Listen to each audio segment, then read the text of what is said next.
ലോഹ ഇട്ടവർ പറയുന്നത് മാത്രമാണോ സത്യം? അതാണോ ശരി? എന്നാൽ ഞാൻ പറയുന്നു, അതല്ല ശരി.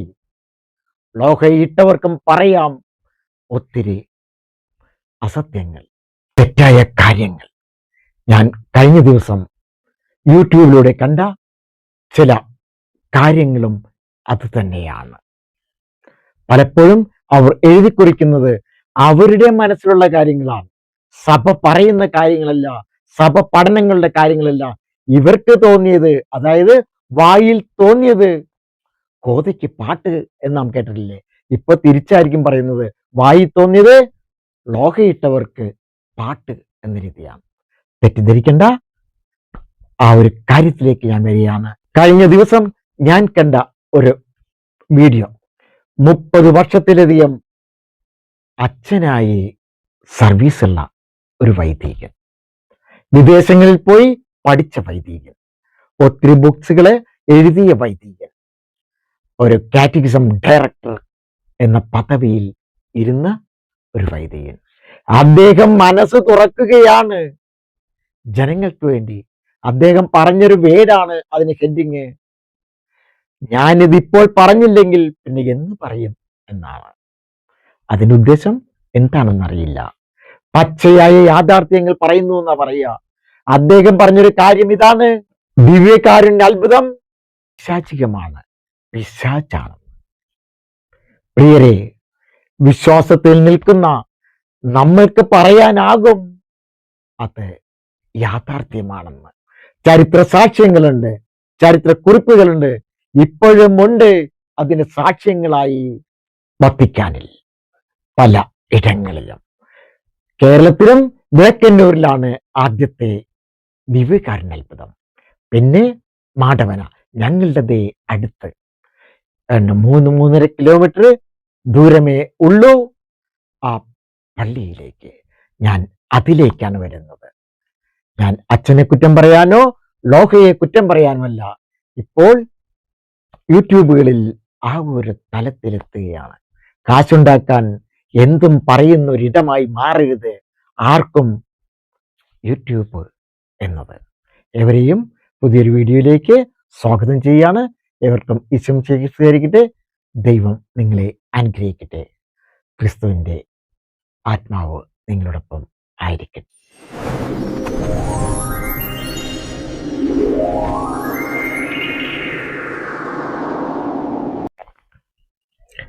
വിശുദ്ധ ബൈബിളിലെ 4 സുവിശേഷങ്ങളിലൂടെ 36 അത്ഭുതങ്ങൾ ചെയ്തതായാണ് നാം അറിയുന്നത്. എന്നാൽ അതിനേക്കാൾ എത്രയോ അധികമായിരുന്നെന്ന് നമ്മെ അറിയിക്കുകയാണ് വിശുദ്ധ യോഹന്നാന്റെ സുവിശേഷത്തിലെ ഉപസംഹാരത്തിലൂടെ. യേശു ചെയ്ത കാര്യങ്ങളെല്ലാം എഴുതിയിരുന്നെങ്കിൽ ആ ഗ്രന്ഥങ്ങൾ ഉൾക്കൊള്ളാൻ ലോകത്തിന് തന്നെ സാധിക്കാതെ വരുമെന്ന പ്രഖ്യാപനമാണ് ഇതിനെല്ലാം സാക്ഷിയായ വിശുദ്ധ യോഹന്നാൻ നടത്തിയതും. അത്ഭുതങ്ങൾ സ്വർഗരാജ്യത്തിന്റെ അടയാളങ്ങൾ തന്നെയാണ്. വിശുദ്ധ യോഹന്നാൻ അതുകൊണ്ട് തന്നെയാണ് അത്ഭുതങ്ങളെ അടയാളങ്ങൾ എന്ന് വിശേഷിപ്പിക്കുന്നത്. യഥാർത്ഥ അത്ഭുതം എന്ന് പറയുന്നത് ഈശോ തന്നെയാണ് എന്നറിയുക. നിങ്ങൾ പലപ്പോഴും അറിയാതെ പോകുന്നൊരു കാര്യമുണ്ട്. ഗബ്രിയേൽ മാലാഖയോട് പരിശുദ്ധ മാതാവ് ചോദിച്ചു, ഇതെങ്ങനെ സംഭവിക്കുമെന്ന്. ഉൽപ്പത്തി പുസ്തകം നന്നായി വായിച്ചിരുന്നെങ്കിൽ മാതാവ് ചോദിക്കില്ലത് എങ്ങനെ സംഭവിക്കും എന്നത്. ഇല്ലായ്മയിൽ നിന്നാണ് ദൈവം ഭൂമിയെ സൃഷ്ടിച്ചത്. അദ്ദേഹം കൈകൊണ്ടോ അല്ലെങ്കിൽ ശരീരം കൊണ്ട് അല്ല എന്ന് ചിന്തിക്കുക. പുരുഷനെ അറിയില്ലല്ലോ എന്നാണ് കുഞ്ഞു മനസ്സ് പറഞ്ഞത്. ദൈവത്തിനെ സംബന്ധിച്ചോളം ഒന്നും അസാധ്യമല്ലെന്ന് മാലാഖ പറഞ്ഞതിൻ്റെ കാരണം അന്വേഷിച്ച് പോയാൽ ഉൽപ്പത്തി പുസ്തകത്തിൽ നാം ചെല്ലും അല്ലേ? എന്തും ഉണ്ടാകട്ടെ എന്നുള്ള വചനത്തിലാണ് എല്ലാം സൃഷ്ടിച്ചത്. അതാണ് ഏറ്റവും വലിയ അത്ഭുതം ഉണ്ണീശോ അല്ലെങ്കിൽ പരിശുദ്ധാത്മാവിനാൽ ഗർഭസ്ഥനായത്. അതെ, ഈശോയാണ് ഏറ്റവും വലിയ അത്ഭുതം. അനുദിന ജീവിതത്തിലുള്ള ദൈവിക ഇടപെടലുകൾ എപ്പോഴും അത്ഭുതങ്ങൾ തന്നെയാണ്. നാം ഒരു തെങ്ങിൻ ചോട്ടിൽ കൂടി നടക്കുമ്പോൾ ആ തേങ്ങ നമ്മുടെ തലയിൽ വീഴാതെ തൊട്ടു മുമ്പിലോ പിമ്പിലോ അല്ലെങ്കിൽ വശങ്ങളിലോ വീണാൽ അവിടെയുണ്ട് ദൈവിക ഇടപെടലുകൾ. ഒരു ബൈക്ക് വരികയാണ്, ചീറിപ്പാഞ്ഞ് നമ്മുടെ നേരെ വരികയാണ്, അവിടെ മറ്റൊരു സൈഡിലേക്ക് നാം മാറുകയോ വണ്ടി മാറുകയോ ചെയ്യുമ്പോൾ, അല്ലെങ്കിൽ അത് മറ്റൊരു തരത്തേക്ക് തെന്നി മാറുമ്പോൾ അവിടെ വരുന്നു അനുദിന ജീവിതത്തിലുള്ള ദൈവിക ഇടപെടലുകൾ. ഓരോ മനുഷ്യരുടെയും ജീവിതത്തിൽ നടക്കുന്ന അത്ഭുതങ്ങളാണ് ദൈവിക ഇടപെടലുകൾ എന്ന് കൂടി അറിയുക. ഈ പ്രപഞ്ചത്തിൽ സംഭവിച്ചതും സംഭവിക്കുന്നതും അതെ, സയൻസിന്റെ കണ്ണുകളിലൂടെയും മാനുഷിക നേത്രങ്ങളിലൂടെയും നാം കണ്ടുകൊണ്ടിരിക്കുന്ന സൂര്യനെന്നും ഇരക്കുതിക്കുന്നതും ആകാശത്തിലെ നക്ഷത്രങ്ങളും ഗ്രഹങ്ങളും ഭൂമിയും പരസ്പരം മുട്ടാതെ അകലത്തിൽ ഒരു താങ്ങുമില്ലാതെ നിൽക്കുന്നത് അത്ഭുതമല്ലേ? ദൈവം സൃഷ്ടിച്ച ആകാശഗോളങ്ങൾ. ഷാജി തുമ്പച്ചിറയിൽ അച്ഛൻ്റെ ഒരു ഗാനം നാം കേട്ട് കാണും. കേൾക്കാത്ത ആരും ഉണ്ടാവില്ല. അത്ഭുതങ്ങൾ തീർന്നിട്ടില്ല, അടയാളങ്ങൾ തോർന്നിട്ടില്ല കാലത്തിൽ ഈ ലോകത്തിൽ. ഈ ഗാനം നാം കേട്ടിട്ടുള്ളതും ഇന്നും എവിടെയും സംഭവിച്ചുകൊണ്ടിരിക്കുന്നതും ഈ ദൈവിക ഇടപെടലായ അത്ഭുതങ്ങൾ തന്നെയാണ്. ഇതെന്നെ എഴുതാനായി പ്രേരിപ്പിച്ചത് പോലും ദൈവിക നിമിത്തം തന്നെയാണ്. ഇത് ഞാൻ എഴുതി തുടങ്ങിയത്, അല്ലെങ്കിൽ ഈ ഡ്രാഫ്റ്റ് ചെയ്ത് തുടങ്ങിയത് ഓഗസ്റ്റ് 5 2025 കാരണം എന്താണ്? മാടവനയിലെ ദിവ്യകാരുണ്യ അത്ഭുതങ്ങൾ നടന്ന് 2ാമത്തെ ആഴ്ചയിലാണ് ഞാൻ ഇത് എഴുതുന്നത്. ഞാനിത് നിങ്ങൾക്ക് തരുന്നതിന്റെ കാരണം എന്താണ്? ഈ അച്ഛൻ്റെ വായിലിരിപ്പ് കൊണ്ടാണ്, തോന്നിയ രീതിയിലുള്ള സംസാരം കൊണ്ടാണ്. ഞങ്ങളുടെ വീട്ടിൽ നിന്നും ഏകദേശം, അതായത് അരൂരിൽ നിന്നും 4 കിലോമീറ്റർ പോലും ഇല്ല പനങ്ങാട് എന്ന സ്ഥലനാമത്താൽ അറിയപ്പെടുന്ന മാടവനയിലേക്ക്. ആ ജംഗ്ഷന്റെ പേരാണ് മാടവന. ഒരു ട്രാഫിക് ജംഗ്ഷനാണ്. ബൈപ്പാസിലുള്ള കുമ്പളം, അരൂർ കുമ്പളം വൈറ്റില ബൈപ്പാസിലുള്ള ആകെ ഒരു സിഗ്നൽ ജംഗ്ഷനാണ്. ആ സിഗ്നൽ ജംഗ്ഷന്റെ തൊട്ട് ലെഫ്റ്റിൽ പോകുന്ന ഒരു ചെറിയൊരു ദേവാലയമാണ് സെയിന്റ് സെബാസ്റ്റ്യൻസ് ദേവാലയം. ജൂലൈ 21 മുതൽ തുടർന്നുള്ള 3 ആഴ്ചകളിലും തുടരുന്ന ദിവ്യകാരുണ്യ അത്ഭുതം, അതും കാറ്റഗിസം കുട്ടികളുടെ പരിശുദ്ധ കുർബാനയിൽ ആജ്ഞ എന്ന കുട്ടിക്ക് നൽകിയ ഈശോയുടെ ശരീരമാകുന്ന തിരുവോസ്തി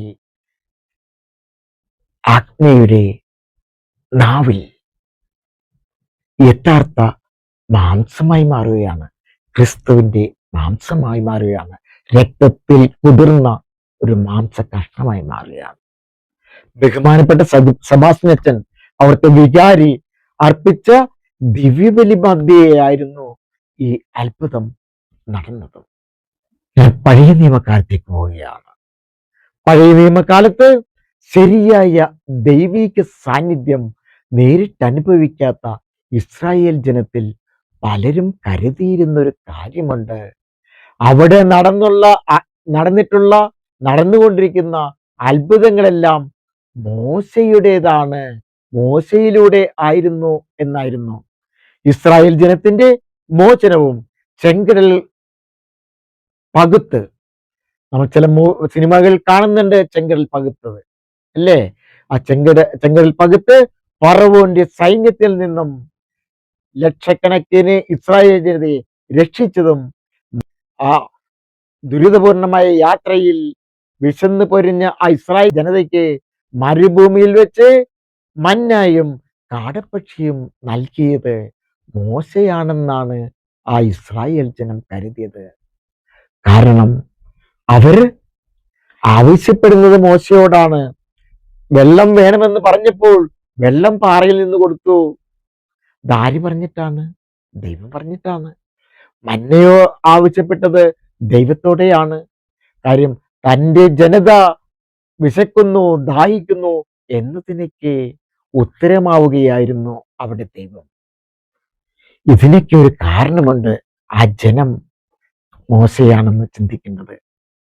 അത് മറ്റൊന്നുമല്ല, അദൃശ്യനായ ദൈവത്തെ അവർ കാണുന്നേയില്ല.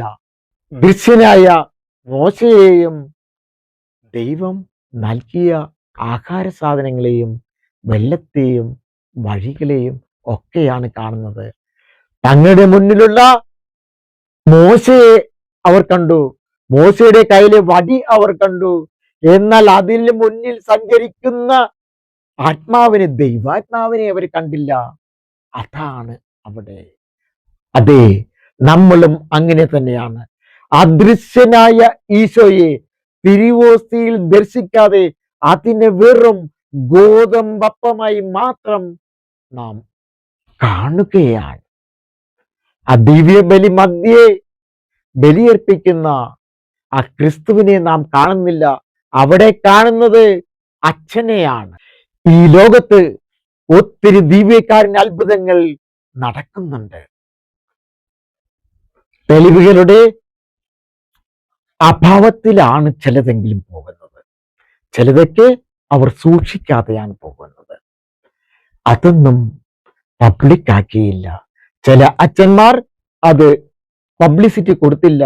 കാരണം തങ്ങൾ പറഞ്ഞാൽ മറ്റുള്ളവർ വിശ്വസിക്കോ, അല്ലെങ്കിൽ തങ്ങൾക്ക് അനുഭവമാക്കിയത് എനിക്ക് ചിലപ്പോഴെങ്കിലും നാവിൽ രക്തം കനിക്കും, അത് രക്തത്തിന്റെ രുചി വരും ഈ തിരുവോസ്തി നാവിൽ ചെല്ലുമ്പോൾ. ഞാൻ തൊട്ട് നോക്കിയില്ല നാവില്, ഞാൻ എടുത്തു നോക്കിയില്ല. കാരണം എൻ്റെ ക്രിസ്തുവാണ്, എൻ്റെ ക്രിസ്തുവിന്റെ തിരുശരീരമാണ് എന്നെനിക്ക് അറിയാം. നാം അറിഞ്ഞതിനേക്കാൾ എത്രയോ മടങ്ങാകും യഥാർത്ഥത്തിൽ ഈ ദിവ്യകാരുണ്യ അത്ഭുതങ്ങൾ നടന്നിട്ടുള്ളതും ഇപ്പോഴും നടക്കുന്നതും. അനുനിമിഷം നടക്കുന്ന ഒരു അത്ഭുതമാണ് ഗോതമ്പപ്പം ക്രിസ്തുവിന്റെ തിരുശരീരമായി മാറുന്നത്. ഉദാശ വചനങ്ങൾ പറയുമ്പോൾ അതിലൂടെ ക്രിസ്തുവിന്റെ ശരീരമായി മാറുന്നത് ഏറ്റവും വലിയ അത്ഭുതമാണ്. ദിവ്യകാരുണ്യം അതിനേക്കാൾ വലിയ അത്ഭുതം ക്രൈസ്തവ സഭയിൽ ഇല്ല. പലരും അതൊരു രഹസ്യമായും ദിവ്യാനുഭവമായി കരുതുന്നു. അത് രഹസ്യമാണ്, സീക്രട്ട് അല്ല, മിസ്റ്ററി.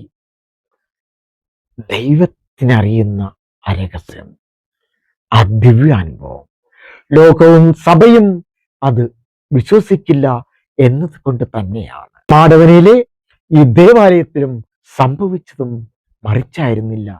അച്ഛൻ അന്നത്തെ പരിശുദ്ധ കുർബാനയിൽ സംബന്ധിച്ചവരോട് ആ സമയത്ത് പറഞ്ഞത് നാം അറിയുക, ഇത് തൽക്കാലം രഹസ്യമായി വയ്ക്കാമെന്നും ആദ്യം ഞാൻ രൂപതയെ അറിയിക്കട്ടെ എന്നുമാണ് പറഞ്ഞത്. ഒരുപക്ഷെ ഒരു ഔദ്യോഗികമായ പ്രഖ്യാപനത്തിനായി കാത്തിരിക്കുകയുമാണ്. നാം ഒരു അത്ഭുതം അനുഭവിച്ചാൽ, പറഞ്ഞാൽ അത് ലോകത്തോട് നാം വിളിച്ചു പറയും. പക്ഷെ ഇവിടെ ദിവ്യകാരുണ്യ അത്ഭുതമാണ്. അച്ഛൻ എന്തെങ്കിലും പറഞ്ഞത് കൊണ്ടായില്ല, അതിന് ശരിയായ തെളിവുകൾ വേണം. ക്രൈസ്തവ സഭ എന്നും അങ്ങനെയാണ്. ശക്തമായ ഉറപ്പുണ്ടെങ്കിൽ മാത്രമേ അത്ഭുതത്തെ യഥാർത്ഥ അത്ഭുതമായി പരിഗണിക്കൂ. എവിടെയും തുടർച്ചയായ അത്ഭുതം വളരെയധികം ജനങ്ങൾ, അതായത് ക്രൈസ്തവരും അക്രൈസ്തവരുമായ ഒത്തിരി പേര് അനുഭവിച്ചു. ഒത്തിരി വീഡിയോഗ്രാഫേഴ്സ് വന്നു, ഒത്തിരി യൂട്യൂബേഴ്സ് വന്നു, ഒത്തിരി ചാനലുകാർ വന്നു. ആ കുട്ടിയെ, ആഗ്നയെ ഇന്റർവ്യൂ ചെയ്തു, അവിടുത്തെ ജനങ്ങൾ ഇന്റർവ്യൂ ചെയ്തു, അച്ഛനെ ഇന്റർവ്യൂ ചെയ്തു. അതെല്ലാം നാം കണ്ടതാണ്. ടി വിയിലൂടെ ആ രക്തത്തിൽ കലർന്ന മാംസത്തെ നാം കണ്ടതാണ്. നമുക്ക് വിശ്വസിക്കാം, ആ അച്ഛൻ പറഞ്ഞതുപോലെ അല്ല എന്നത്. ഒരിക്കൽ പരിശുദ്ധ കുർബാന മധ്യേ ആ ദിവ്യബലി അർപ്പിച്ച അച്ഛന് ഒരു ചെറിയൊരു സംശയമുണ്ടായിരുന്നു. താൻ അർപ്പിക്കുന്ന ദിവ്യബലിയിലൂടെ തൻ്റെ മുന്നിലുള്ള ഗോതമ്പപ്പം യഥാർത്ഥ ക്രിസ്തുവിന്റെ ശരീരമായി മാറുന്നുണ്ടോ എന്ന്. അന്നത്തെ പരിശുദ്ധ കുർബാന മധ്യേ ആ വൈദികനെ ഈശോ വെളിപ്പെടുത്തി കൊടുക്കുകയാണ്. കൂദാശ വചനങ്ങളിലൂടെ ക്രിസ്തുവിന്റെ തിരുശരീരവുമായി രൂപാന്തരപ്പെട്ട, പരിവർത്തനം നടത്തിയ, ട്രാൻസബ്സ്റ്റാൻഷിയേഷൻ സംഭവിച്ച തിരുവോസ്തി രക്തമിങ്ങനെ പൊടിഞ്ഞ് യഥാർത്ഥ മാംസമായി വരികയാണ്. ആ ഓസ്തിയിൽ നിന്ന്, ആ വെള്ള ഓസ്തിയിൽ നിന്ന് രക്തം കനക്കുകയായിരുന്നു, ചെറുതായി ചെറുതായി. അങ്ങനെ രക്തത്തിൽ കുടിക്കുകയാണ്. നമ്മളും ഈ വൈദികന്റെ സംശയങ്ങൾ കൊണ്ട് നടക്കുന്നവർ തന്നെയല്ലേ?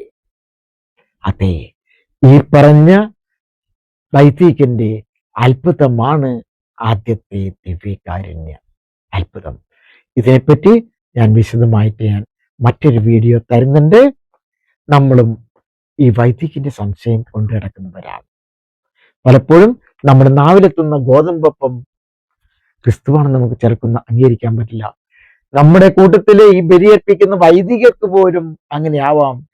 15 മിനിറ്റ് കൊണ്ട്, 20 മിനിറ്റ് കൊണ്ട്, 25 മിനിറ്റ് കൊണ്ട്, റെക്കോർഡ് ടൈം കൊണ്ട് പരിശുദ്ധ കുർബാന തീർക്കുന്ന ചില ലത്തിൻ വൈദികരുണ്ട്.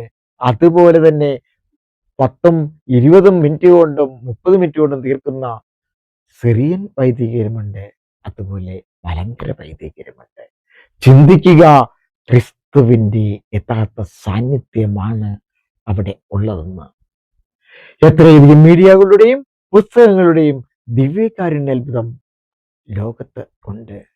അത് വിവരിച്ചിട്ടുണ്ടെങ്കിൽ പോലും അത് ഇറ്റലിയിലല്ലേ എന്ന് നാം ചിന്തിക്കും, അത് ഇംഗ്ലണ്ടിലല്ലേ എന്ന് ചിന്തിക്കും, മറ്റൊന്ന് അമേരിക്കയിലല്ലേ എന്ന് ചിന്തിക്കും, വേറെ ഏതെങ്കിലും രാജ്യത്തല്ലേ എന്നിങ്ങനെ പാടി തള്ളിക്കളയുന്ന ഈ സംശയക്കാർക്ക് മറ്റെവിടെയും അല്ല ഇത് സംഭവിച്ചത്. കേരളത്തിലെ വിളക്കന്നൂരിൽ സംഭവിച്ചു.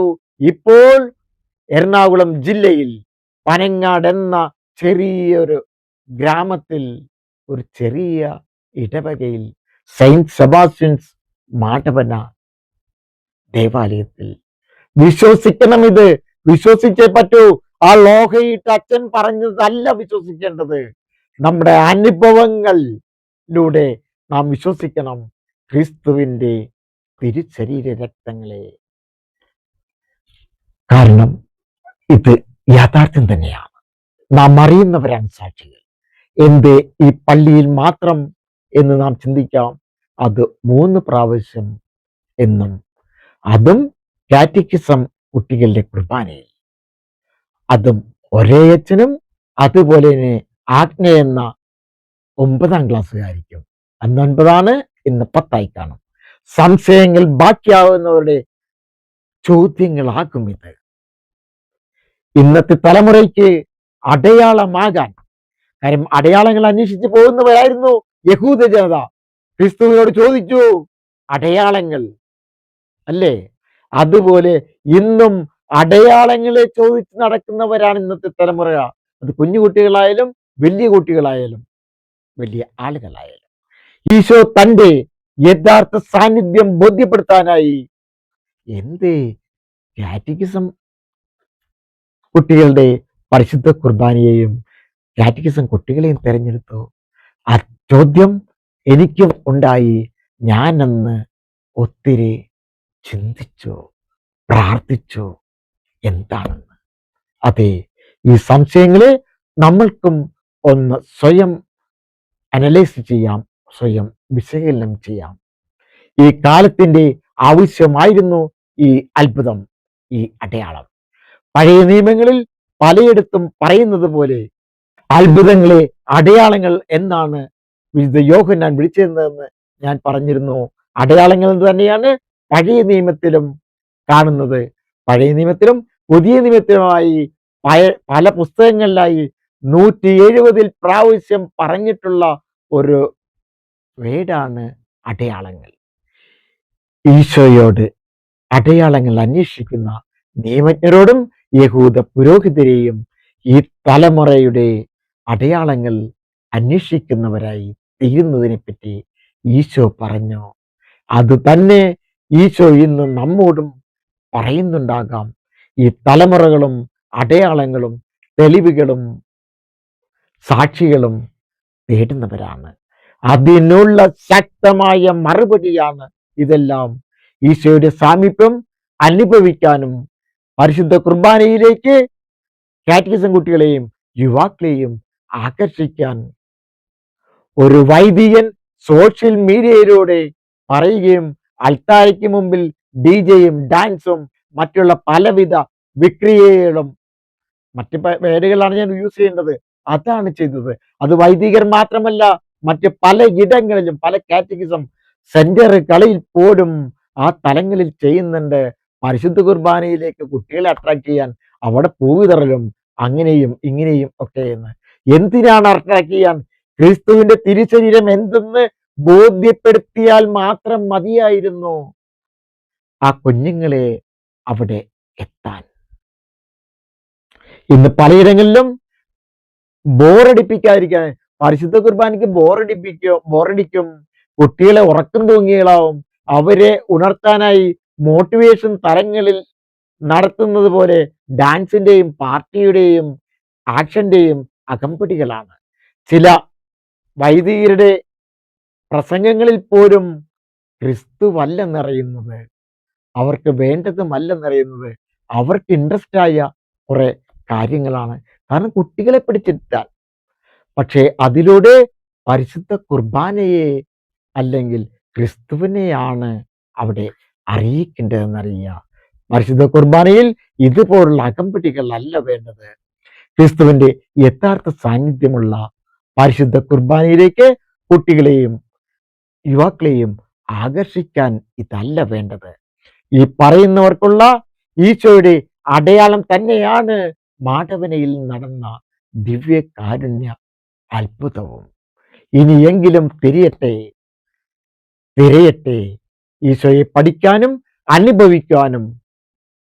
ഈശോയല്ലാതെ മറ്റൊരാകർഷണങ്ങളും വേണമെന്ന് അല്ലെങ്കിൽ പറയരുത്, വേണ്ടെന്ന് തന്നെയാണ് എന്നാണ് ക്രിസ്തു ഇതിലൂടെ നമ്മോട് പറയുന്നത്. നിങ്ങൾ പ്രസംഗത്തിനായി ഓരോരോ കാര്യങ്ങളും ഓരോരോ തലങ്ങളും ചിന്തിച്ചിരിക്കുമ്പോൾ നിങ്ങൾ വിചാരിക്കുക, ഇത് പരിശുദ്ധ കുർബാന എന്നത് നേരം പൊക്കാവുന്ന ന്യൂ ജനറേഷനുള്ള ഉത്തരമല്ല എന്നതാണ്. പക്ഷേ ഇവിടെ ക്രിസ്തു ആ ന്യൂ ജനറേഷനുള്ള ഉത്തരമാവുകയാണ്. കാരണം 3 പ്രാവശ്യം കഴിഞ്ഞ് ഓരോരുത്തരും കാത്തിരുന്നു, ഇനിയുണ്ടാകും. ഒരു വർഷത്തോളം അവർ കാത്തിരുന്നു, പിറ്റേ മാസം കാത്തിരുന്നു, പിന്നെയും ഉണ്ടായില്ല. ഈ 3 എന്നുള്ളത് ഒരു ബിബ്ലിക്കലാണ്. പലപ്പോഴും ആ 3 വെച്ചിട്ടാണ് ക്രിസ്തു 3 പ്രാവശ്യം വന്നത്. അതേപ്പറ്റിയൊക്കെ ഞാൻ വിശദമായി ഞാൻ പറയുകയാണ്. ഈ കുട്ടിക്ക്, ആജ്ഞ എന്ന കുട്ടിക്ക് 3 പ്രാവശ്യം മാംസമായത് കുട്ടികൾക്കുള്ള ഉത്തരമാണ്, വലിയവർക്കുള്ള ഉത്തരമാണ്. പരിശുദ്ധ കുർബാന മധ്യേ പുരോഹിതൻ, ക്രിസ്തുവാകുന്ന പുരോഹിതൻ ഗോതമ്പപ്പം മാത്രമല്ല ഇതിന്റെ ശരീരമാകുമെന്ന് പറയുന്നത്, വീഞ്ഞും ഉണ്ട് അല്ലേ? വീഞ്ഞിനെ രക്തമാക്കിയിട്ട് ഇതും നിങ്ങൾ പാനം ചെയ്യാൻ. ഇവിടെ രക്തം കൊടുക്കുന്നില്ല ആർക്കും അല്ലേ? വൈദികൻ മാത്രമാണ് ക്രിസ്തുവിന്റെ ശരീരം ഭക്ഷിക്കുന്നത്. രക്തം നമ്മൾക്ക് തരുന്നില്ല. അതിനൊക്കെ കാരണങ്ങളുണ്ട്. ചില പള്ളികളിലും ചില സഭകളിലും എപ്പോഴും രക്തവും കൂടി കൊടുക്കുന്നുണ്ട്. ഈ രക്തവും ശരീരവും തെറ്റിദ്ധരിക്കപ്പെട്ടൊരു കാലഘട്ടം ഉണ്ടായിരുന്നു ആദിമകാലത്ത്. അതേപ്പറ്റിയൊക്കെ പിന്നെ ഞാൻ പറഞ്ഞുതരാം. ഇത് ആ ഓസ്തിയിൽ, ആ തിരുശരീരത്തിൽ ഒടിച്ചു കഴിഞ്ഞപ്പോൾ രക്തം വന്നപ്പോൾ എന്താണ് ചിന്തിക്കേണ്ടത്? ആ ഓസ്തിയിൽ തിരുരക്തവും കൂടി ഉണ്ട് എന്നറിയിക്കാനാണ്.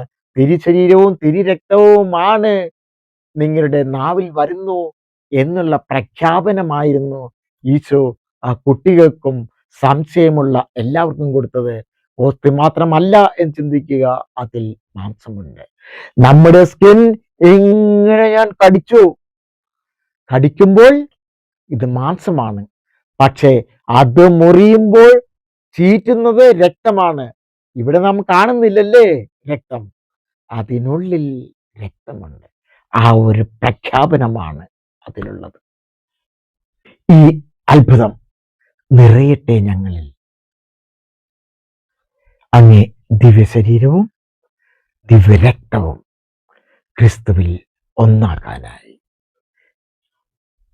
യേശു പ്രതിവചിച്ചു, സത്യം സത്യമായി ഞാൻ നിങ്ങളോട് പറയുന്നു, അടയാളങ്ങൾ കണ്ടത് കൊണ്ടല്ല, അപ്പം ഭക്ഷിച്ചു തൃപ്തരായത് കൊണ്ടാണ് നിങ്ങൾ എന്നെ അന്വേഷിക്കുന്നത്. യോഹന്നാന്റെ സുവിശേഷം 6-ാം അധ്യായം 26-ാം വാക്യം. ക്രിസ്തു അത് പറഞ്ഞതിന്റെ അർത്ഥങ്ങൾ നിങ്ങൾ അറിയണം. അതിൽ ഉൾക്കൊള്ളിച്ചതിന്റെ അർത്ഥം അപ്പങ്ങൾ ഭക്ഷിച്ച് തൃപ്തരാകാൻ വേണ്ടി അല്ല എന്ന് കൂടി നിങ്ങൾ ചിന്തിക്കുക. ഇങ്ങനെ ആകാതിരിക്കട്ടെ നമ്മളും സ്വാർത്ഥമായ താല്പര്യങ്ങൾക്കും ചിന്തകൾക്കും ആഗ്രഹങ്ങൾക്കും ഭൗതികമായ നേട്ടങ്ങൾക്കും വിചാരങ്ങൾക്കും കടിഞ്ഞാണാകട്ടെ ഈ അത്ഭുതം, ഈ അടയാളം. ആ വൈദികനെ വീണ്ടും ആ വൈദികൻ യൂട്യൂബിലൂടെ പറയുന്നുണ്ട്, എങ്കിൽ തന്നെയും ആ വൈദികന് തിരിച്ചറിവുണ്ടാകട്ടെ. ഈ 30 വർഷമായിട്ടും 35 വർഷമായിട്ടുള്ള തിരിച്ചറിവ് ഇപ്പോഴും ഉണ്ടായിട്ടില്ല. പിതാവേ, ഈശോയെ, അദ്ദേഹത്തിന് തിരിച്ചറിവുണ്ടാവട്ടെ. അദ്ദേഹം അനുദിനം കൈകളിൽ എടുക്കുന്ന ദിവ്യബലി മധ്യേ കൈകളിൽ എടുക്കുന്ന ആ തിരുവോസ്തി ക്രിസ്തുവിന്റെ തിരിച്ചറിയുമാണെന്നാകട്ടെ. അദ്ദേഹം പറയുന്നു, ആരാധനയ്ക്ക് നടത്തുന്ന ആ തിരുവോസ്തി വെച്ച് ആരാധന നടത്തുന്നത് തെറ്റാണ്, അത് പൈശാചിക പ്രവൃത്തിയാണെന്നും അദ്ദേഹം എടുത്തു പറഞ്ഞു. ഇവർ പറയുന്നത് എന്തെന്ന് ഇവർക്ക് തന്നെ അറിയില്ല. ഇവരോട് ക്ഷമിക്കണമേ. നാം ചിന്തിക്കുന്നത് അതാണ്. കാരണം ലോകയിടുമ്പോൾ അവർ ക്രിസ്തുവിന്റെ പ്രതിപുരുഷനായിട്ട് നാം കാണുന്നു. അവർ പറയുന്നത് വേദവാക്യമാവുന്നു. അവർ ചെയ്യുന്നത് ദൈവത്തോട് ചേർന്നാണ് ചെയ്യുന്നത്. അവർ ദൈവമാണെന്ന് കരുതുന്നു. പറഞ്ഞു ഒരു ബിഷപ്പ്, ഒരു വൈദികനെയും നിങ്ങൾ ദൈവമായി കാണേണ്ട എന്നാ പറഞ്ഞത്. അതാണ് തെറ്റുകളുടെ തുടക്കം. ദൈവത്തോടൊന്നു ചേരാൻ പലരും ശ്രമിക്കുന്നു. അതാണ് അവരുടെയും വീഴ്ച, നമ്മുടെയും വീഴ്ച, ക്രൈസ്തവ സഭയുടെയും വീഴ്ച. എവരെയും ദൈവം അനുഗ്രഹിക്കട്ടെ. ഈശ്വരിക്കട്ടെ. എല്ലാവിധ അനുഗ്രഹങ്ങളും നിങ്ങൾക്കുണ്ടാവട്ടെ. ഓരോ ദിവ്യബലിയും നമുക്ക് ഊർജം നൽകട്ടെ. ക്രിസ്തുവിനെ അനുഭവിക്കാൻ, ആസ്വദിക്കാൻ, അല്ലെങ്കിൽ പ്രഖ്യാപിക്കാനുള്ള അവസരമാകട്ടെ, വേദിയാവട്ടെ. ഓരോ വൈദികനും ആ തിരിച്ചറിവിൻ്റെതാവട്ടെ എന്ന് പ്രാർത്ഥിക്കുകയാണ്. കൊന്ത എത്തിക്കുന്നത് പോലെ പരിശുദ്ധ കുർബാന എത്തിക്കലാവല്ലേ അവരുടെ പരിശുദ്ധ കുർബാന.